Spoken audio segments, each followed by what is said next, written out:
Hola, presiento que tienen ganas que les presente el libro Nomadonomics y las 24 super tendencias que allí se explicitan. La idea de Nomadonomics tiene que ver con pensar la economía de una manera renovada, incluyendo lo que la filosofía diferencial de Deleuze ha conseguido, sea por ejemplo considerar o tener más en cuenta las dimensiones virtuales de lo que acontece en nuestro caso económicamente y no solamente lo actualizado, considerar los devenires más allá de la acción económica del sujeto, pensar no tanto en términos de sujeto como esencia o como una unidad consolidada, sino más bien como multiplicidades. La idea de nómade la distingue Deleuze y Guattari en el libro Mil Mesetas con una alusión al historiador Toynbee, o Toynbee, y él hace la distinción con el migrante. El migrante es el que se desplaza físicamente de un lado a otro. En cambio, lo nómade es aquello que se transforma in situ o puede transformarse in situ. Entonces ese tipo de ideas son fantásticas para pensar los acontecimientos incorporales. Y los acontecimientos incorporales eh, tienen mucha relevancia en el tema del pensamiento, en el tema de la sensibilidad, en el tema de la afectividad. En días de pandemia, la transformación in situ, la relación con uno mismo, la relación con la propia multiplicidad, evidentemente es como que sube de cotización. Así que les decía, presiento que tienen ganas de que les hable de Nomadonomics y eso me hacía recordar que cuenta la leyenda que el grupo Soda Stereo, cuando no era muy conocido, tocó en una casa de familia a una cuadra y media de la cancha de River, en el barrio River. Estaban en el living, 350 por 3 metros, y Gustavo Cerati, el gran Gustavo Cerati, dijo: presiento que tienen ganas de bailar. Recuerdo de esa leyenda, del entrañable Gustavo Cerati y de cómo la banda ponía todo lo que había que poner en cualquier circunstancia. Ellos daban lo mejor de sí. En términos de Nietzsche, eso sería aprender a querer las cosas y jugar queriendo las cosas n veces. Y entonces la idea de n veces tiene que ver con la idea de poner toda la carne en el asador y no jugar de manera tibia o a medias tintas. Bueno, el libro Nomadonomics ha sido publicado en la Argentina por la editorial Unión Editorial, se consigue en Mercado Libre, en otras librerías y también se consigue en Amazon en 3 versiones, una versión digital, una versión física en blanco y negro y una versión en color. Muy bien, acá yo destaco 24 super tendencias, tengo en cuenta lo que he logrado aprender de Deleuze y su filosofía nomadológica y filosofía diferencial y de los autores que él maneja. Y entonces los amigos que nos ha presentado son Nietzsche, Henry Bergson, Spinoza, David Hume, etcétera, etcétera. Con todo ese equipo de jugadores trato de renovar la teoría económica y, como les decía, si uno pensaba la economía desde el punto de vista de la acción económica y la acción humana, acá la idea es pensar más allá de lo humano, pensar en términos de duración, en términos de devenir y no tanto en términos de acción. pensar en términos de lo virtual y no solamente o únicamente o sesgadamente en función de lo actual, de lo actualizado, de lo material, de lo físico. Incorporar las síntesis temporales que elabora Deleuze y que piensa, por ejemplo, el tiempo en términos de aión, el tiempo de lo ilimitado, y no meramente en términos cronológicos y sucesivos de pasado, presente y futuro. Muy bien, para ser sistemáticos y ordenados, les voy a ir leyendo qué es lo que dice el libro respecto de estas 24 supertendencias y les comentaré lo que me surja mientras lo voy leyendo en este momento. Hay vigorosas tendencias para que todo pueda conectarse con todo. Y tendencia es una rúbrica que tiene que ver con Henry Bergson, que era especialista filosófico en términos de tendencia. Y de ahí la importancia que tenían sus elaboraciones para pensar, por ejemplo, el tema de la evolución. Todas las cosas incrementan su autonomía. Entonces esto es una referencia indubitable al tema de Internet de las cosas. Se espera que en una fase a mediano plazo, corto plazo, las cosas se vuelvan inteligentes, se vuelvan autónomas, se vuelvan potentes y puedan intercambiar entre sí. Un ejemplo didáctico que a mí me encanta es el de Don Tapscott en la revolución blockchain. Él dice que en la revolución blockchain, en la tercera fase de Internet de las Cosas, un panel solar de una casa, de nuestra casa, podría contactarse con el panel solar vecino y efectuar un contrato inteligente de compraventa de energía por dinero. Entonces, hay vigorosas tendencias para que todo pueda conectarse con todo, todas las cosas incrementen su autonomía y potencien su inteligencia. Esto es, el mundo que nos espera va a ser un mundo de cosas inteligentes que van a tener empotrados algoritmos inteligentes y todo el mundo va a estar condicionado a aprender. Vos podés comprar un algoritmo inteligente para que te asesore en finanzas y entonces va a haber también una competencia entre algoritmos inteligentes para ver quién subsiste, y aquellos algoritmos inteligentes que no hagan buenas recomendaciones quedarán de lado.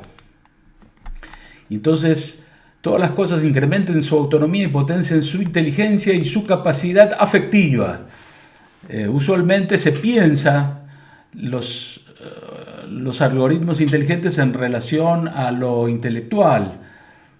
Hay buenas fórmulas de ello cuando se habla de intelectos sintéticos, pero yo quiero rescatar también que los algoritmos inteligentes pueden tener notables capacidades afectivas. Ejemplos tradicionales que se dan son, por ejemplo, el cuidado de los niños o los adultos mayores, etcétera, etcétera.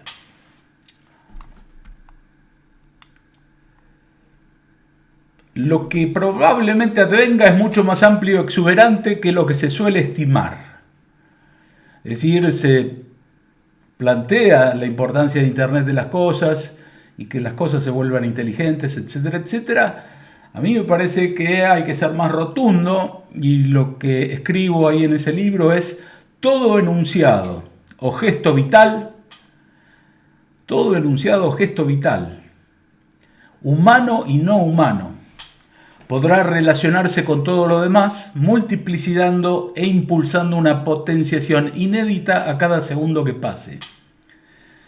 Lo que estoy sosteniendo es que cualquier idea, cualquier ademán físico, biológico, etcétera, etcétera, puede ser tomado como una especie de motorcito para generar consecuencias.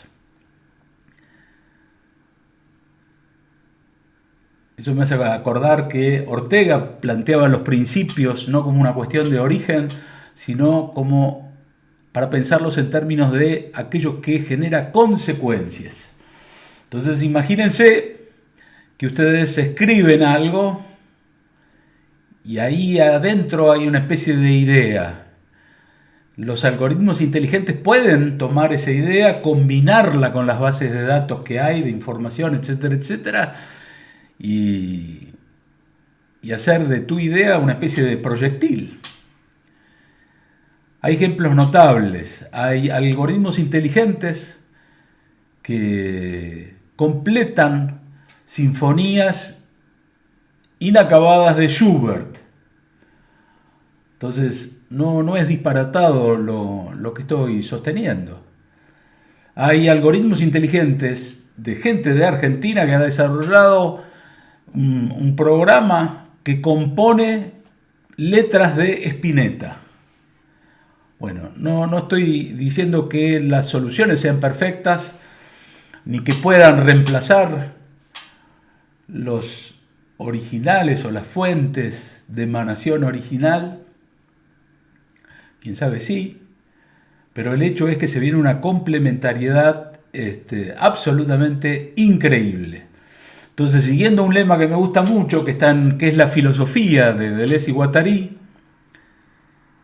los autores citan a Thomas Wolfe y dice: Thomas Wolfe hacía de su padre un gigante. Thomas Wolfe hacía de su padre un gigante. Así que una idea podría ser que el sistema de pensamiento potente, por ejemplo, vos agarrás cualquier cosa, cualquier brizna, y la convertís en un gigante. Y eso podría ser también un indicador de potencia.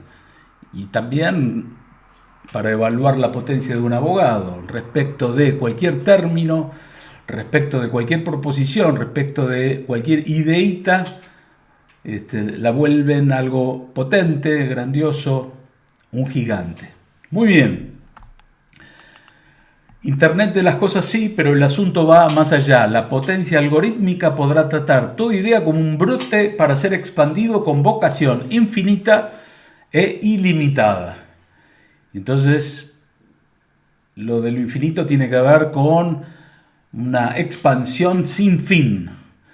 Y la expansión sin fin tiene que ver con algo que de alguna manera permanece idéntico a sí mismo. La multiplicación sin fin también puede ser de cosas de baja estofa, no necesariamente tiene que ser cosas increíbles. Así que vocación infinita, repetición sin fin o proyección sin fin, pero también ilimitada. Y lo ilimitado tiene que ver con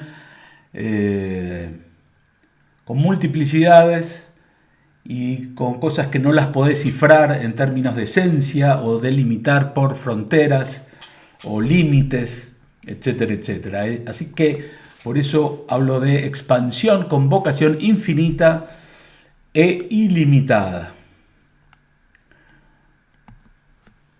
Es decir, si vos aprendés a hablar con las plantas, es como que pasaste a otro nivel. Bueno, en fin, ustedes podrán desarrollar los ejemplos que les cuadre. El mundo se está transformando de manera sorprendente. Y uno habla en el lenguaje natural, pero yo leo esta frase ahora y le digo, si fuera alumno boicotero, le digo el mundo, pero usted está dando por sentado que es el mundo. Así que muy bien lo que dice el boicotero. Pero bueno, uno tiene que hablar de alguna manera y lanzar las palabras y después todo se va entendiendo y comprendiendo mejor. El mundo se está transformando de manera sorprendente. ¿Cómo hay que tomarlo esto? Bueno, lo que presupongo que es el mundo se está transformando de manera sorprendente. El abogado del contra diría, el mundo se está transformando desde hace muchos siglos. Que la gente o que usted no lo perciba o no lo aperciba es una cuestión suya. Muy bien, salvado ese comentario, sigamos. En poco tiempo será irreconocible. y mejor que no nos anclemos en una perspectiva de pensamiento basado en el reconocimiento, pues eso será débil y poco atinente. Entonces, reconocimiento está entre comillas y hay unas flores a Deleuze, que en el capítulo 3 de Diferencia y Repetición habla de los 8 postulados del pensamiento dogmático, y uno de los postulados del pensamiento dogmático es el reconocimiento. Entonces, de manera muy sucinta, lo que podríamos decir es que si vos pensás que pensar es reconocer, entonces es como que estás desarrollando, desplegando un pensamiento que es dogmático. Estás dando por sentado que las nuevas ideas que se te van a ocurrir para el estudio jurídico, para pensar el mundo, etcétera, etcétera, las tendrás que reconocer. Y para pensar lo impensado, evidentemente se requiere otra cosa que el reconocimiento. Muy bien, hay una variedad de tendencias que se afectan recíprocamente, entonces esta es una cuestión importante. Las tendencias se afectan recíprocamente y puede haber sinergias y pueden haber incomposibilidades entre las diferentes tendencias, puede haber retroalimentaciones sensacionales, etcétera, etcétera. El libro habla del empleo, entonces dice, hay una variedad de tendencias que se afectan recíprocamente y que condicionarán el empleo futuro. Las que estimo son las mejores candidatas y que apunto en este momento son: primero, se entra en una economía que en muchos aspectos mostrará efectos exponenciales, es decir, gigantescas diferencias de grado. Y entonces, en la literatura actual se está hablando mucho de la economía exponencial. Y una buena imagen es recurrir a la imagen que nos presta Kurzweil, y es la del tablero de ajedrez.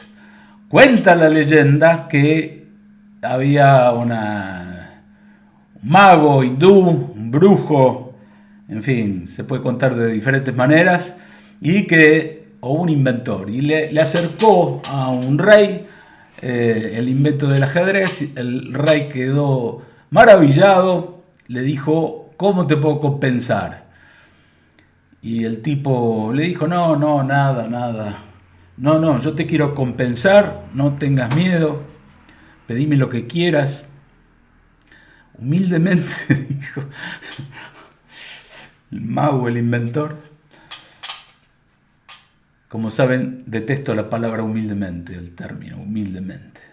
Humildemente quiero 1 grano por el escaque 1 del tablero de ajedrez, 2 granos por el escaque 2, 4 granos por el escaque 3, 4, en el escaque 4 quiero 8, y así. Bueno, ya te entendí. Dalo por hecho, le dijo. Y entonces le dio la orden a los funcionarios para que contaran cuántos granos son. Y entonces lo que tienen que hacer es ir a internet, y en Wikipedia, por ejemplo, hay artículos que hacen la cuenta. Bueno, el hecho es que considerando la producción de trigo de todo el mundo en el año 2014, por ejemplo, si querés satisfacer la demanda del tipo necesitas una cantidad de años sensacional. Fíjense, chusmen la cantidad de años que dicen los diversos artículos. La imagen de la economía exponencial propiciada por Kurzweil es interesante, porque él dice que estamos acostumbrados, y otros economistas también, ¿no?, retoman esta idea. Estamos muy acostumbrados a pensar la economía en términos de lo que es manejable, y ellos lo que dicen es como que la mente humana está preparada para manejar granos de trigo o de lo que fuere hasta la mitad del tablero, pero más allá de la mitad del tablero es como que la cabeza se prende fuego y ya no comprende más nada. Muy bien, entonces entramos en una economía exponencial donde las producciones van a tener incrementos exponenciales e inmanejables, y que para poder adaptarse a eso es como que tenemos que adaptar el funcionamiento mental a la segunda parte del tablero, la segunda mitad del tablero. Pero bueno, más allá de la economía exponencial, que tiene que ver con diferencias de grado, yo lo que sostengo es que hay que darle bola a las diferencias de naturaleza. Entonces, diferencias de grado tiene que ver con el hecho de que vos puedas sumar, multiplicar granos de trigo, de arroz, etcétera, etcétera, más de lo mismo, digamos, y lo que estás sumando, contabilizando, multiplicando, mantiene su identidad. Vos podés multiplicar la cantidad de teléfonos y decir, en 1980 se producían tantos teléfonos, hoy se producen tantos otros. Pero el punto es que un teléfono en la actualidad es una diferencia de naturaleza respecto de los teléfonos anteriores. Un celular inteligente te permite comunicar, te permite sacar fotos, te permite escuchar música, te permite navegar, lo puedes utilizar como GPS, etcétera, etcétera. Es una diferencia de naturaleza. Entonces no podés sumar, contabilizar teléfonos antiguos con los actuales. Y bueno, ese es uno de los déficits notables que tiene la contabilidad nacional cuando aspira a medir, por ejemplo, el Producto Bruto Interno. Como que contabiliza cosas que son diferentes en naturaleza. Y el fenómeno que hablaba en términos de diferencia de grado y de naturaleza era Henry Bergson, como les había comentado anteriormente. Y por eso el punto 2 dice, de manera concomitante, quien sabe más importante que las enormes diferencias de grado, operarán diferencias de naturaleza, es decir, cambios que será menester pensarlos de otras maneras, quedando lo exponencial un tanto corto para la explicación de la transformación. Es decir, si tu panel solar hace contratos inteligentes con un panel solar vecino, es como que estamos hablando de otro mundo. Y estamos hablando de otro funcionamiento cerebral. Hay cascos, gorros que te permiten el escaneo cerebral. Y entonces en las clases del futuro, en la Facultad de Derecho y en las demás facultades, y en la secundaria y en las primarias, los chicos podrán tener eso, y no solamente los chicos, sino los profesores. De tal modo que si el profesor está utilizando parte del cerebro que no corresponde, hay que parar la clase. Si un alumno no está utilizando parte del cerebro que es pertinente para aprender, para ser creativo, entonces, quién sabe, hay que dejarlo descansar, dormir. Bueno, debo estas indicaciones a mi amigo renacentista Daniel Silva, biomecánico, entre otras profesiones, y él sostiene que estos casquetes, como son portables, se pueden utilizar en el entrenamiento físico. Entonces, si alguien está pensando en cualquier cosa, una novia o la cotización del dólar, en el futuro habrá que parar el entrenamiento a los efectos de que entrene como corresponda. Desde luego que hay un montón de problemas, pero les estoy mostrando las diferencias de naturaleza que nos están aguardando. La tecnología CRISPR, que permite tijeretear el genoma de una célula y extraerlo y poner las instrucciones que correspondan, pueden eliminar un montón de enfermedades, etcétera, etcétera, y sería una manera de revitalizar, por ejemplo, el pasado. Es decir, si uno tiene muestras de ADN y puede remover, no sé, el virus de HIV,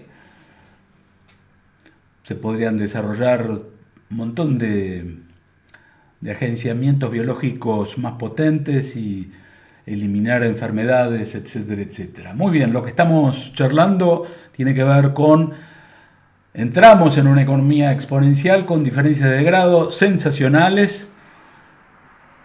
La segunda parte del tablero es difícil manejarla, pero más allá de lo exponencial hay que pensar las diferencias de naturaleza. Punto 3. El mundo, el cuerpo, las funciones mentales, la naturaleza, la vida se están desterritorializando de manera acelerada. Y desterritorialización tiene que ver con un término que incorpora Deleuze, y él distingue, en vez de hablar solamente de cambio o puramente de cambio, habla de desterritorialización absoluta, relativa, reterritorializaciones, etcétera, etcétera. Muy bien. Si uno tiene que tomar decisiones financieras y consulta a su asistente en el teléfono, Siri, Alexa, etcétera, etcétera, el modo de pensar las inversiones cambia increíblemente. No es meramente una cuestión de información o de data, sino que es una naturaleza distinta de enfrentar al mundo y de competir con los demás. Punto 4. Se desplegará un perspectivismo innovador que concebirá y consagrará buenos encuentros entre nuevas relatividades espaciotemporales. Buenos encuentros está entre comillas y tiene que ver con la formulación que establece Deleuze cuando piensa a Spinoza. Y el buen encuentro es aquel encuentro que expande o potencia la capacidad de acción de una gente. Hoy diríamos de una multiplicidad. Y los malos encuentros son aquellos encuentros que te debilitan, que te intoxican, que te envenenan, que impotencian tu capacidad de acción. Y hablo de nuevas relatividades espaciotemporales. Y entonces eso sirve para comprender el tema de Uber. Las aplicaciones tipo Uber no solamente maximizan contratos beneficiosos para las partes, sino que maximizan espacios-tiempos. En última instancia provocarán nuevas concepciones de lo espacial temporal y este tipo de aplicación inteligente se expandirá a todas las actividades. ¿Qué es lo que estoy diciendo? Que Uber no solamente es una manera de hacer un encuentro entre dos partes, una parte que quiere llevarte a algún lado, que quiere conducir el automóvil y otro que quiere pagarte por ese servicio, sino que maximiza espacios-tiempos nuevos y el punto no es solamente un auto, sino un chofer que esté cerca de tu casa, de tal manera que vos bajás del ascensor, idealmente el chofer estaría ahí aguardando. ¿Y por qué? Y porque la aplicación captó quién estaba cerca. Más adelante se podrá pensar que el chofer calce afectivamente o intelectualmente o como sea con el cliente. Entonces, quién sabe, el chofer tenga que saber mucho de Boca Juniors y de la historia de Boca Juniors, o mucho de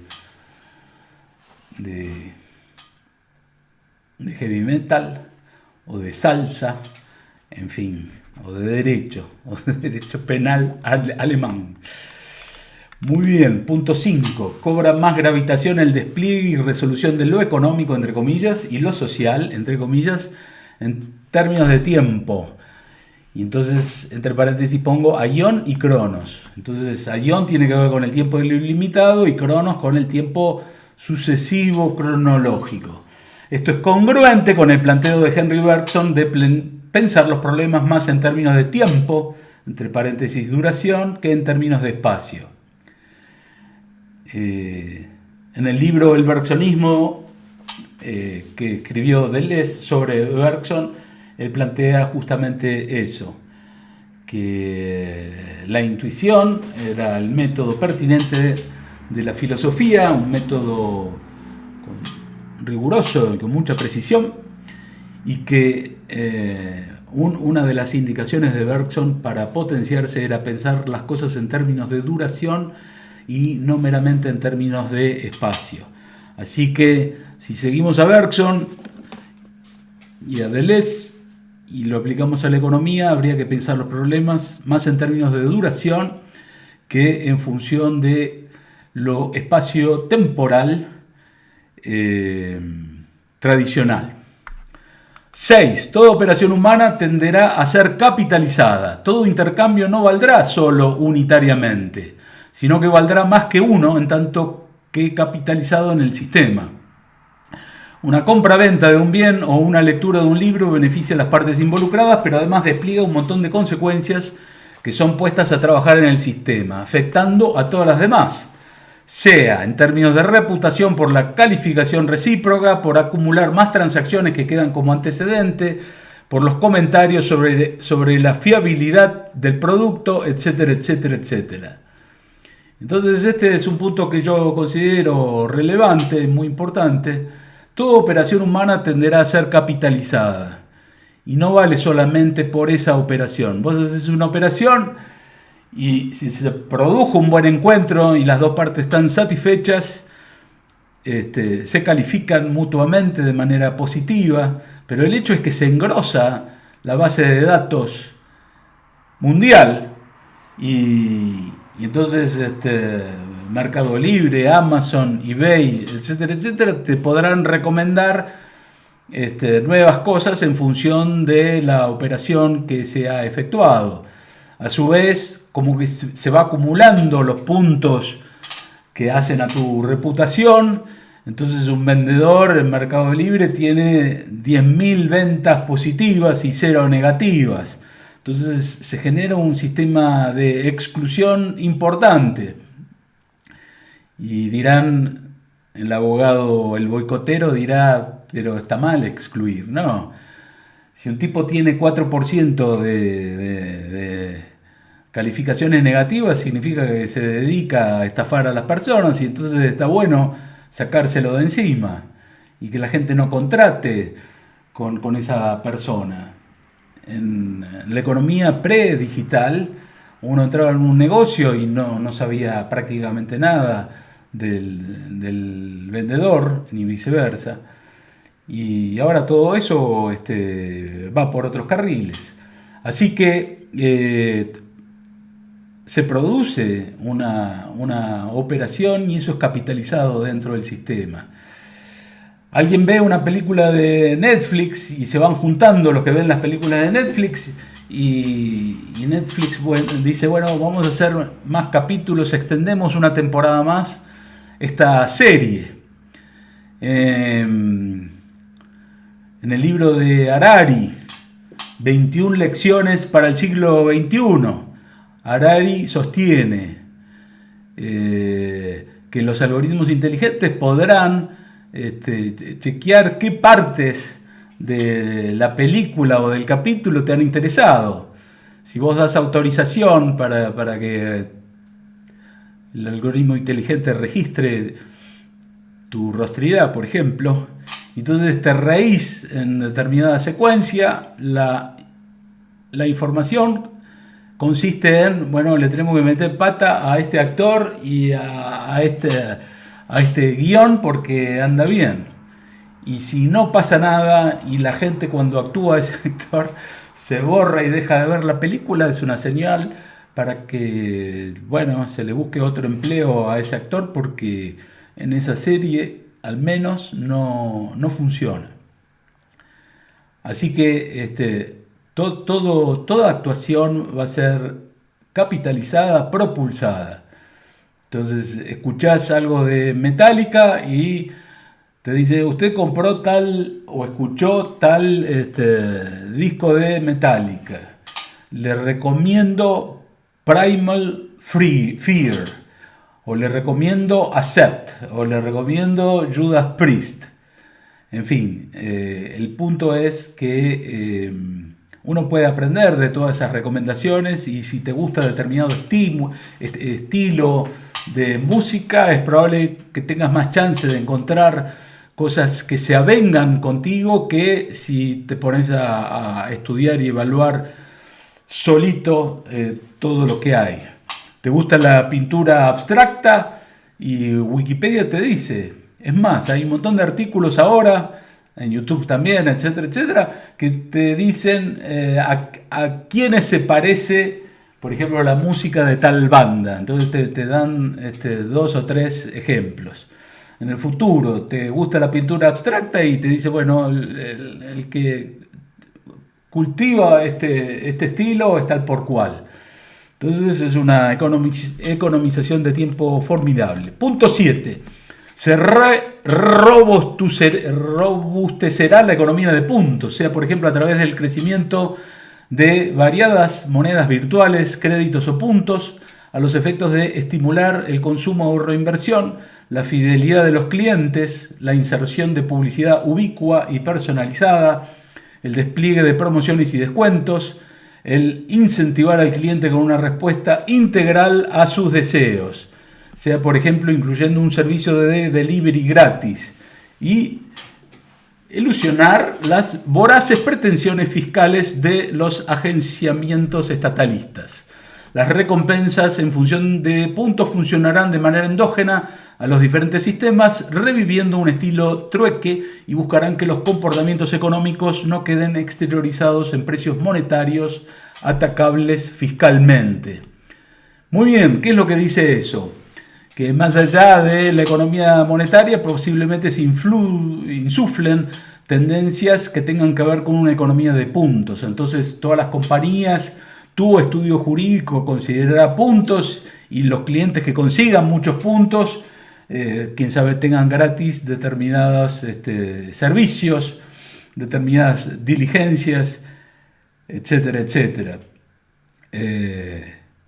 Lo que yo les comentaba en algún otro video, escribís un libro y quién sabe, Amazon te pueda pagar con puntos, y esos puntos te sirven para comprar otros libros, por ejemplo, digitales, versiones digitales que las pedís en Amazon y te llegan a tu computadora en un segundo. Entonces, o ustedes juegan videojuegos y hay juegos maravillosos, por ejemplo, pool, son muy adictivos, y el hecho es que tenés que hacer en un minuto, tenés que meter todas las bolas, etcétera, para conseguir el puntaje más alto, y hay toda una competencia entre todos los jugadores. Pero el hecho es que te dicen, si mirás una publicidad te damos 30 segundos más. Entonces es una manera ingeniosa en la que no hay pago absolutamente de nada, no hay exteriorización en términos monetarios, y es una manera de eludir las ínfulas que tienen todas las administraciones fiscales del mundo. Sea Ronaldo y Messi hacen publicidad en Marte, y Madrid les quiere cobrar impuestos por imagen en Marte. En fin, es un ejemplo. Muy bien. 8. Las ínfulas fiscales promueven no solo los intercambios interpersonales no exteriorizables en monedas de base imponible, sino ingentes inversiones intrapersonales. Invertir en uno mismo y volverse erudito virtuoso no es gravable en muchas actividades o disciplinas. ¿Qué es lo que estoy diciendo? Que cuando la presión impositiva es feroz, hay una especie de subsidio implícito, una estimulación de todas aquellas actividades que no son fiscalmente atacables, en las que no hay base imponible. Aprender música, aprender carreras, cultivarse a uno mismo, etcétera, etcétera, perfeccionarse en algo, son actividades que quedan exentas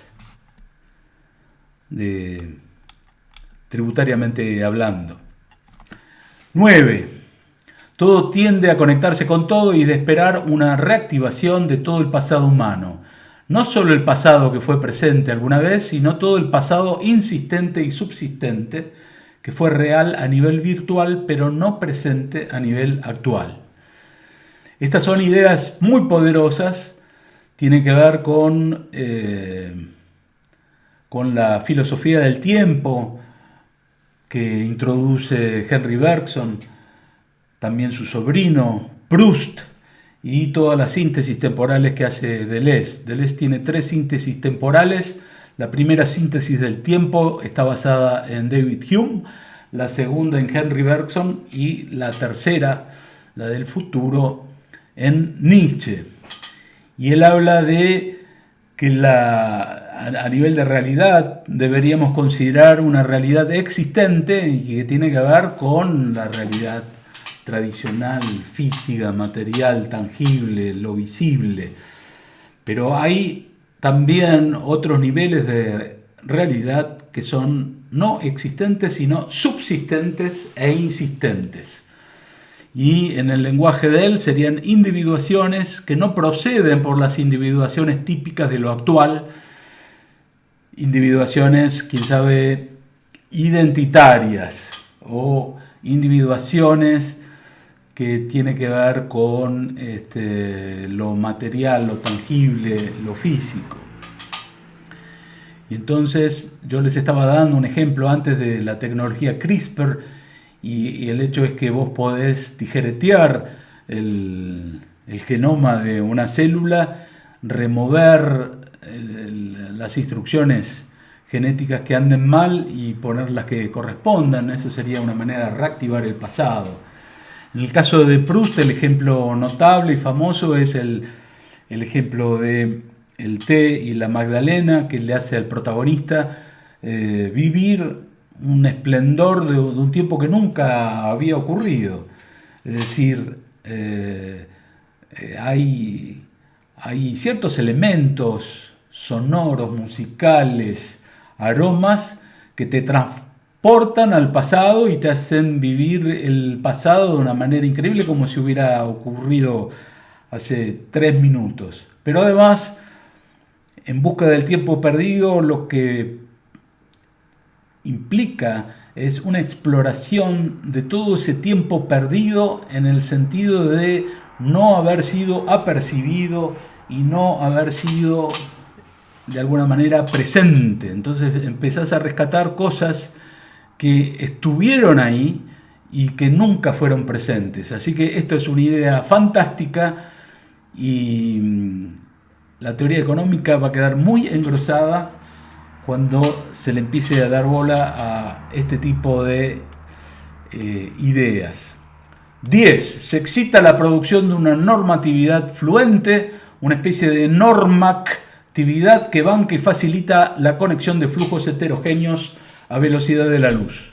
Normatividad que se despliega al mismo tiempo que se inventa y que se propicia la utilización de las nuevas ofertas productivas. Normatividad para singularidades, normatividad long tail, wiki, normatividad para Internet de las cosas.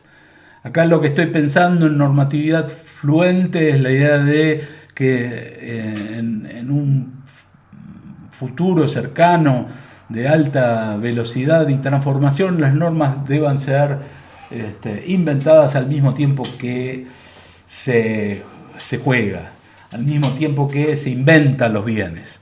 En el libro Lógica del Sentido, Deleuze muestra las condiciones del juego ideal. Y el juego ideal, o juego extremo, podríamos llamarlo, tiene que ver con poner en juego todo. Y poner en juego todo implica poner en juego al jugador, a los bienes y a las reglas. Y entonces habría que pensar el derecho como un sistema normativo en el que las normas se van generando a medida que se van inventando nuevos bienes, nuevas maneras de vivir.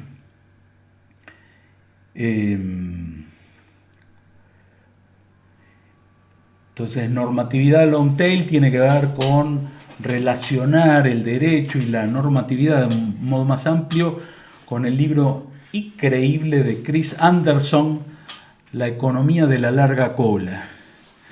Wikinormatividad tiene que ver con pensar el derecho como wikiderecho y pensar la aplicación de las argumentaciones que realiza Don Tapscott cuando escribe los libros Wikinomics y Macro Wikinomics. Normatividad para Internet de las cosas, es decir, se va a requerir otro tipo de concepción jurídica cuando las cosas se vuelvan inteligentes y empiecen a hacer contratos inteligentes entre sí. Se requiere otro tipo de normatividad y cambia notablemente la sede de imputación de derechos y obligaciones. Habría que escribir escolios mínimamente a la teoría pura del derecho de Kelsen y pensar que en el futuro la sede de imputación de derechos y obligaciones puede estar imputada a vehículos autónomos, por ejemplo. Punto 11. Hay sensacionales tendencias que apuntan a volver inteligentes, autónomas y conectables a todas las cosas, pero esto es una parte de algo más generalizado. Todo acontecimiento podrá ser multiplicado y potenciado en este nuevo juego de fuerzas. Una simple idea puesta en conexión y tratada con bases de datos y algoritmos inteligentes podrá ser potenciada al instante y habilitada para evolucionar y mejorar a todo lo demás. Es decir, lo que se viene, entre comillas, es decir, limitado por los conocimientos que uno tiene y los demás condicionamientos en los que uno está, lo que se viene es una expansión de lo económico, de lo social, de lo vital, asombroso. Entonces todo acontecimiento podrá ser multiplicado y potenciado. Si hay algoritmos inteligentes que completan una obra de Schubert, los algoritmos inteligentes van a poder completar las películas tal como vos las querés que terminen o las versiones que querés ver. Sería una especie de hiperpelícula, hiperseries. Lo que les decía, Thomas Wolfe hace de su padre un gigante. Un algoritmo inteligente agarra una idea de Bergson, la asocia con las demás ideas que pueda haber en sus bases de datos y genera cosas increíbles que mejoran la idea singular de la que se principió, pero mejora todo lo demás. 12. Los cerebros y las funciones mentales, humanos y no humanos, se conectan a nuevos rizomas de manera inédita. Es importante agregar humanos y no humanos, agregar no humanos a lo humano. En el caso de Bergson, él decía había que estudiar las duraciones suprahumanas e infrahumanas. Bueno, uno está hablando un cierto lenguaje natural que evoluciona de determinada manera y uno habla de lo humano, pero en una de esas, en el futuro ya se empieza a hablar de otro tipo de agenciamientos, para decirlo rápido, posthumanos. Y entonces un algoritmo y la concurrencia paralela de todos los procesos algorítmicos en un programa, en un software, empezarán a conectarse con un montón de otras cosas y pueden salir cosas increíbles. Punto 13. La nueva economía política promueve un impetuoso nomadismo caracterizado por la transformación in situ. Entonces, el hecho es que la nueva economía política incorporal, la era de la automatización, etcétera, es como que impele a que uno pueda trabajar en Buenos Aires, en Nueva York o en Marte y en el futuro mucha diferencia no va a haber. Y entonces lo importante va a ser la transformación incorporal in situ y no el desplazamiento físico. Había un libro increíble que se llamaba La tiranía de la distancia. Entonces la nueva economía política incorporal es como que desafía la distancia y el desplazamiento físico. 14. Advienen posibilidades de refinadas especificidades y singularidades que no requieren de pasar por la unidad para propagar pluralidades heterogéneas. Entonces acá me estoy inspirando en la noción de especificidad que surge del libro de Longtail, de la economía de la larga cola, pero le agrego la idea de singularidad. La economía Longtail no solamente permite especificidades notables, sino singularidades. La idea de especificidad tiene relación con el modo de pensamiento aristotélico de género y especie, en el que cada especie o subespecie forma parte de una especie más grande o de un género, es decir, que está subordinada a un modelo, a un patrón, a un conjunto más grande. En cambio, lo singular es aquello que no está subordinado a ningún patrón, ni modelo, ni género que lo englobe. Deleuze tiene una distinción interesante entre lo normal, lo anormal, y esto es típico y tradicional. Había un libro de Canguilhem que se llamaba Lo normal y lo patológico. Entonces, lo anormal es aquello que se desvía de la norma. Son categorías importantes para el derecho.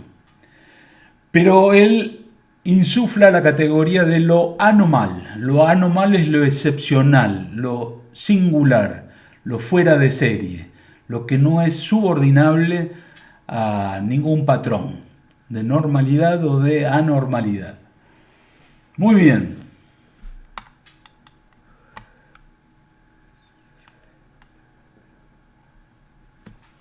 Entonces, si uno habla de singularidad, es como que te acerca a la idea de multiplicidad y a la idea de lo heterogéneo, y entonces ya no necesitas pasar por la unidad y hablar del género humano, etcétera, etcétera, o hablar de el mundo. Usualmente cuando uno reduce a la unidad, justamente opera una especie de reducción, y en el caso de Deleuze, él diría, bueno, ahí ves, está procediendo a la operación de reducción a la unidad, está operando dogmáticamente. 15. La economía se vuelca con fuerza inusitada a atender procesos en términos de multiplicidades de flujos heterogéneos.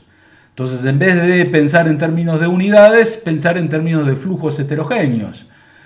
Es decir, captar lo marginalmente importante, lo potente. Y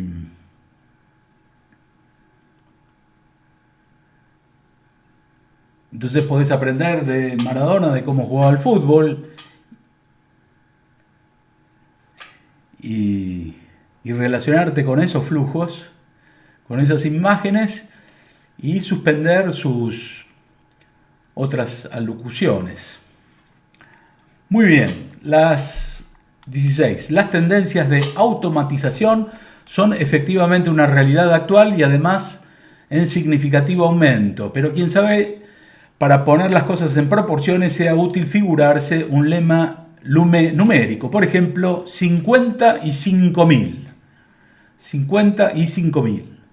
Muchas actividades serán automatizadas en un 50%, pero la actividad será multiplicada por 5.000. Se suele señalar, por ejemplo, la muerte del derecho. Hay libros que hablan en esos términos.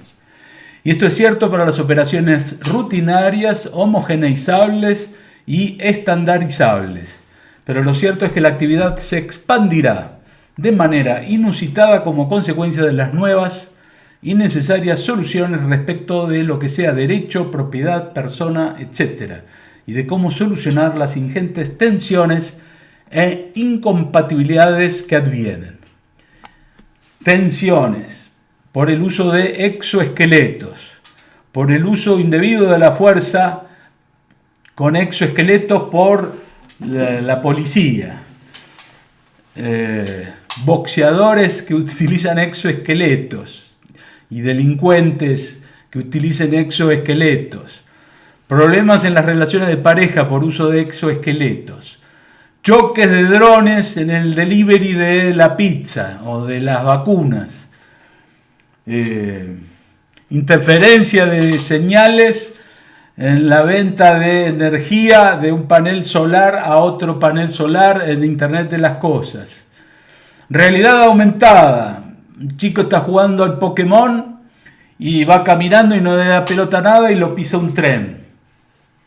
Ahí la realidad aumentada es una mixturación interesante entre la realidad física tradicional y una realidad telemática. Entonces uno está mirando el telefonito y tiene que descubrir en un árbol algún premio, alguna figura, etcétera, etcétera. Ya ha habido casos y entonces los abogados van con los tapones de punta para echarle la responsabilidad a Nintendo, al que fuera, a todo el mundo. El hecho es que la realidad aumentada va a generar un montón de problemas. El hackeo informático, el hackeo de las criptomonedas. Hay una película sensacional para estimularse en estos temas, que es la película Anon, de Anónimo. Y la pasaban por los lugares convencionales. Y el hecho es que te podían hackear la visión. Entonces querían embromar a alguien, estabas en una estación de subte y te borraban el subte y el subte te pasaba por arriba, te chocaba, estabas manejando en la avenida Libertador, digamos, esto es una adaptación, y te sacaban todos los autos, pero el hecho es que los autos estaban ahí, entonces chocabas con todo el mundo y bla, bla, bla. Bueno, es una manera extrema de poner la atención en el tema de hackeo, y en un mundo de Internet de las cosas se va a poder hackear absolutamente cualquier cosa. De hecho, un montón de series están explorando eso. Entonces el lema 55.000. Entonces, en función de la torta actual, todo va a ser automatizado en un 50%. Pero el punto es, según mis evaluaciones, es que el pastel se va a multiplicar por 5.000. Entonces va a haber muchas oportunidades sensacionales en un montón de actividades. 17. Consecuencia de lo anterior, es menester pensar que las fuerzas de la economía exponencial multiplicarán de manera inverosímil el pastel, pero lo que sea pastel evolucionará en transformaciones de naturaleza. Henry Bergson aportó una adecuada fórmula: todo abierto. Entonces lo que estoy hablando no es que un conjunto se va a expandir exponencialmente y va a ser un montón más, pero más de lo mismo, sino que el todo es abierto, es ilimitado, es heterogéneo y no lo podés racionalizar de la manera tradicional. 18. Advienen unos tiempos de avalancha de innovaciones tecnológicas. Todos los bienes son impulsados a volverse inteligentes. Entonces imaginen, estás en una clase en la Facultad de Derecho y el banco es inteligente, el pizarrón es inteligente. El profesor escribe algo en el pizarrón y los algoritmos inteligentes le dice: discúlpeme, profesor, pero está mal escrito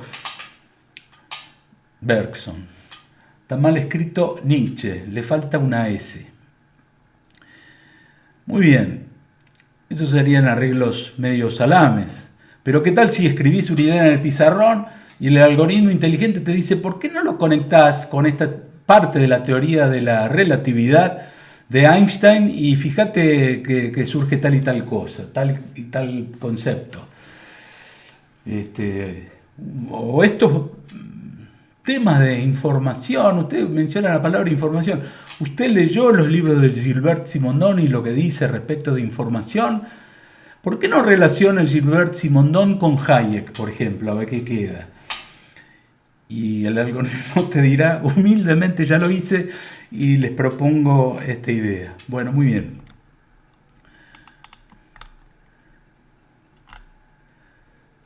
18. Advienen unos tiempos de avalancha de innovaciones tecnológicas. Todos los bienes son impulsados a volverse inteligentes. La fuerza arrolladora de invenciones e innovaciones será impactante de manera diaria. Es decir, hay que acomodar la mente a que todos los días vas a descubrir cosas increíbles. Y los diarios van a tener que, las redes van a tener que filtrar información porque la cantidad de inventos diaria que va a acontecer va a ser descomunal.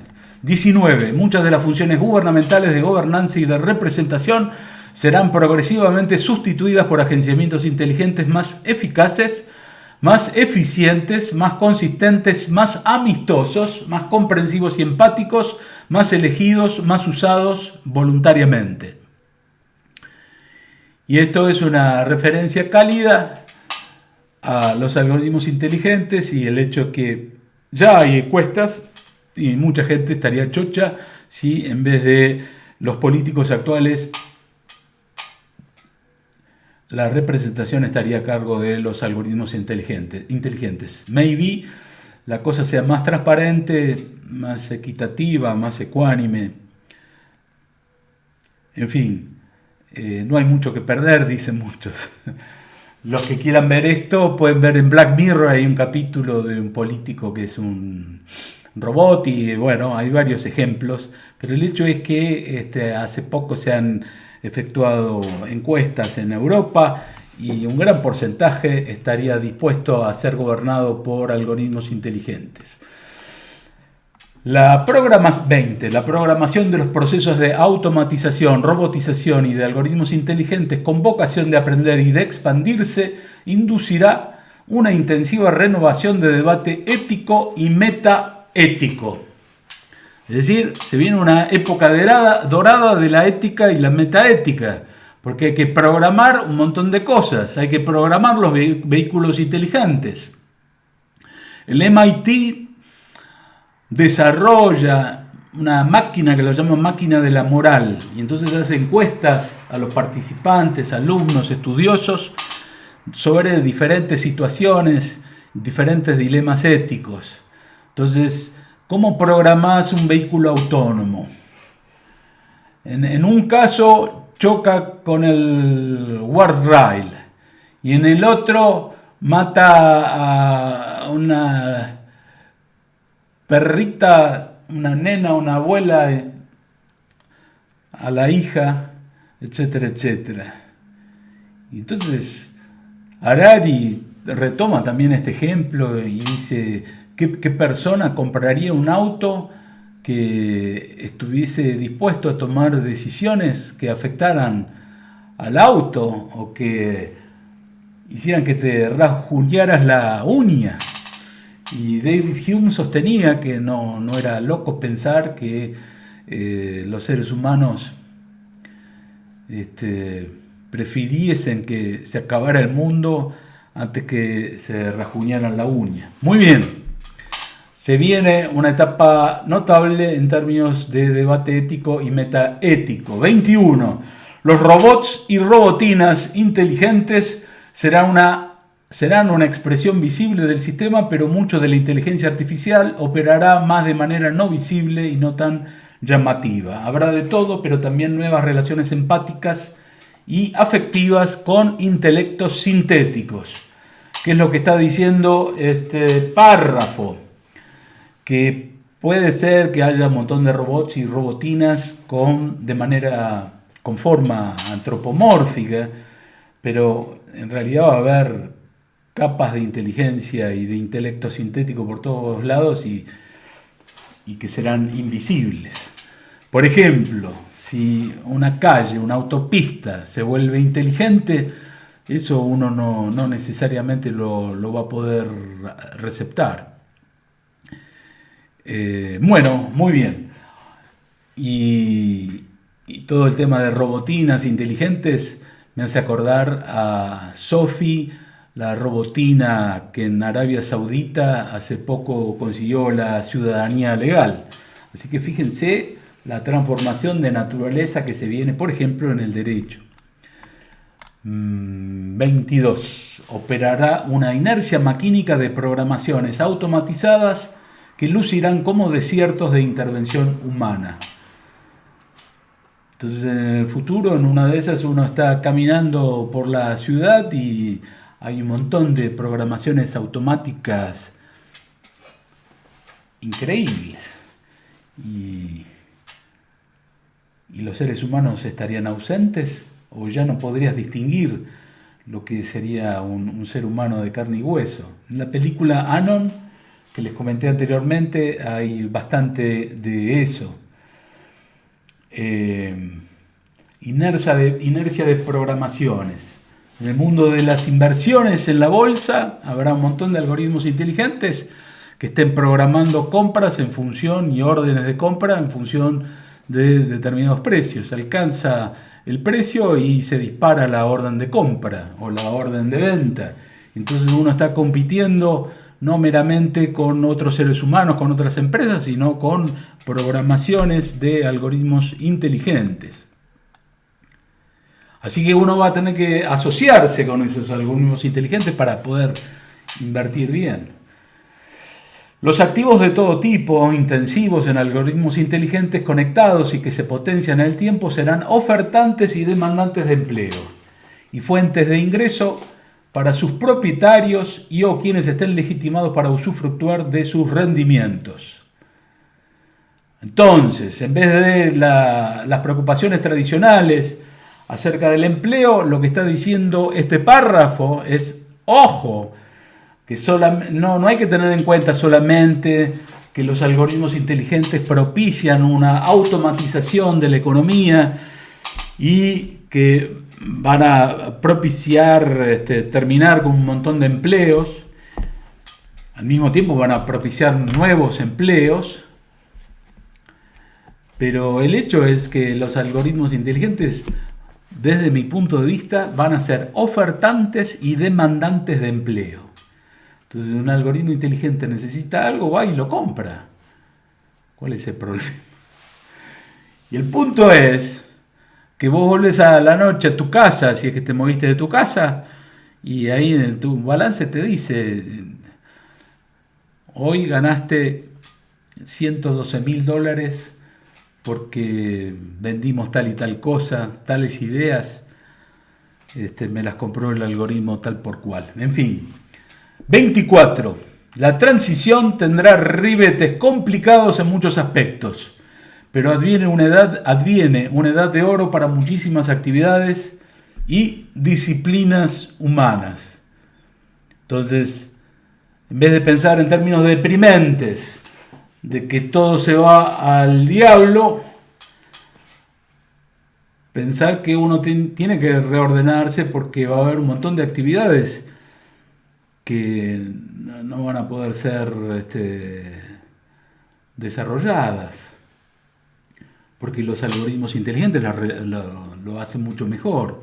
Si uno quiere jugar al ajedrez, practicar ajedrez, te conviene practicar con una máquina que te responde al toque. Si te contesta cosas medio salames, vos lo que tenés que hacer es aumentar el nivel de juego. Y si la máquina o el software tiene 8 niveles, ponelo en nivel 6 a ver si podés. El hecho es que la pones en el máximo nivel y no hay ser humano que le pueda ganar a un algoritmo inteligente en la actualidad. Entonces, va a haber evidentemente una destrucción de un montón de actividades. En general, todas aquellas que son estandarizables, rutinarias, predecibles, etcétera, etcétera, pero van a surgir un montón de oportunidades fenomenales en todas las actividades, y si la economía va a funcionar en términos de flujos heterogéneos, los algoritmos inteligentes te podrán mostrar un montón de ajustes o calces perfectos con otros demandantes de empleo y te ofrezcan empleo, etcétera, etcétera. Bueno, muy bien, la idea es que en vez de algo deprimente, lo que ocurrirá es una edad de oro de un montón de otras actividades o un montón de potencia que estamos a punto de atisbar y de experimentar. Muy bien.